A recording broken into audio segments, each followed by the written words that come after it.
Chapter 9, Mishnah 5. The Mishnah returns to the subject of reciting a blessing when something bad happens. We now turn to the words of the Mishnah.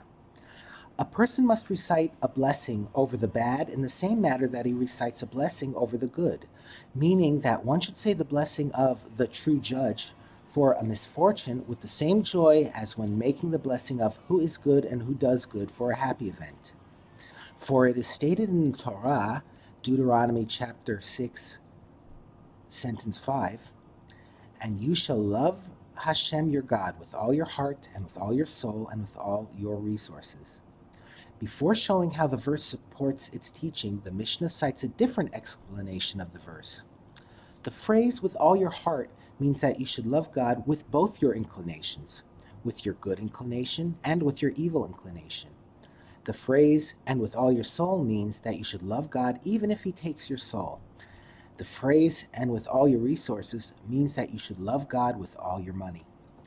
The Mishnah now explains the last phrase, with all your me'od, translated above as with all your resources, in a manner which supports the teaching cited above. Another explanation, the phrase with all your me'od means that for each and every measure, midah, that God measures out for you, that is, whether God causes good things or bad things to happen to you, you should thank him very much.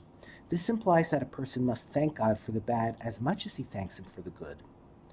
After teaching how greatly a person must love God, the Mishnah turns to the mitzvah of fearing him, Deuteronomy chapter 6, sentence 13.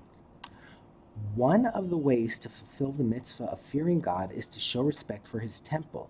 The Mishnah lists activities that are forbidden there for this reason.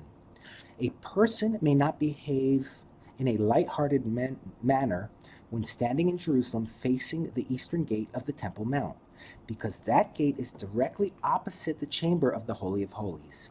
Anyone who acts in an improper manner there is considered like he is acting that way in the holiest parts of the temple itself. One may not enter the Temple Mount with his staff, with his shoe, with his money belt, or with the dust that is on his feet.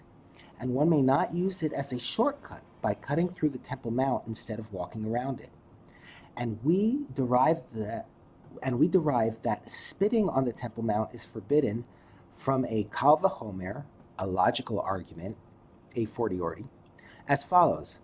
If wearing shoes, which is not disrespectful, is forbidden on account of the temple's holiness, then spitting, which is disrespectful, is certainly forbidden. Another teaching that concerns the temple.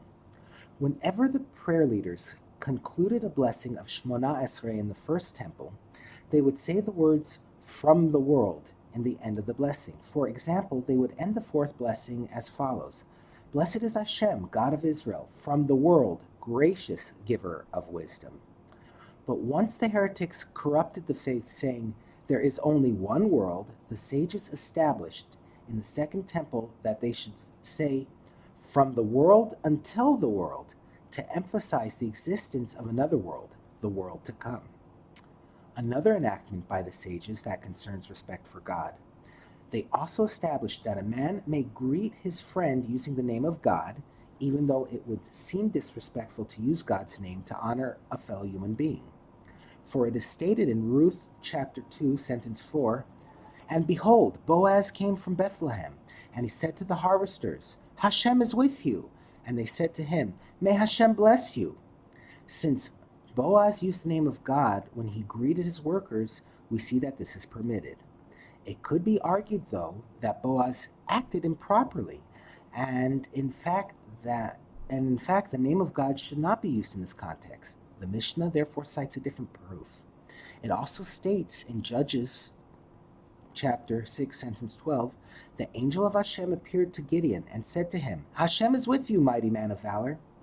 However, even this is not a compelling proof, because the angel may not have been greeting Gideon, but stating the fact that God is with him and will help him in the upcoming battle.